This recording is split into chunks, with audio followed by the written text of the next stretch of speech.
కూడా శాంతి సంతోషాలతో ఉండాలని కోరుకుంటున్నాను. Thank you. కడప జిల్లాలో బొజ్జ గణపయ్య కొలువు తీరాడు. మండపాల్లో ఘనంగా భక్తులతో పూజలు అందుకుంటున్నాడు. జిల్లాలోని గ్రామాన మంటపాలు వెలిశాయి.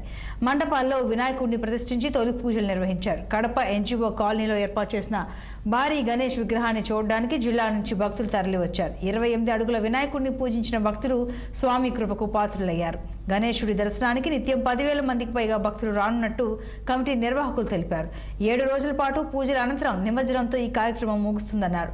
నిమజ్జనం రోజున గ్రామోత్సవం భారీగా నిర్వహిస్తామన్నారు. అదే రోజున గ్రామ ప్రజలకు అన్నదానం చేస్తున్నట్టు తెలిపారు.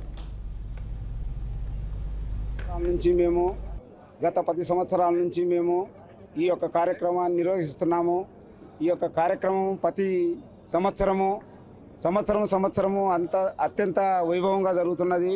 ఈ కార్యక్రమాన్ని మేము దగ్గర ఒక నెల పాటు శ్రమించి కలకత్తా వారితో ఈ యొక్క డెకరేషన్ చేయించి ప్రతి సంవత్సరం మేము ఈ విధంగా నిర్వహిస్తూ ఈ యొక్క గ్రామంలో ఈ యొక్క కడప నగరంలో అత్యంత వైభవంగా నిర్వహిస్తున్నాం. ఈ యొక్క కార్యక్రమం ఈ ప్రజలు సుఖ సంతోషాలతో ఉండాలని మేము ఈ కార్యక్రమాన్ని నిర్వహిస్తున్నాం. ఈ సంవత్సరం 7 రోజులు ఈ యొక్క కార్యక్రమం చేస్తున్నాము. ఈ 7 రోజులు కూడా సాంస్కృతిక కార్యక్రమాలు నిర్వహిస్తున్నాము. ప్రతిరోజు ఏదో ఒక కార్యక్రమం సాంస్కృతిక కార్యక్రమం నిర్వహిస్తూ నిమజ్జనం రోజున గొప్ప అన్నదాన కార్యక్రమం కూడా ఉంటుంది. ఈ యొక్క కార్యక్రమము వంశీధర్ రెడ్డి, బండి పిచ్చిరెడ్డి గారు ఈ యొక్క అన్నదానానికి పాల్గొంటున్నారు. వాళ్ళు దాతలుగా ముందుకొచ్చి ఈ యొక్క కార్యక్రమం మేము చేయగలుగుతున్నాం.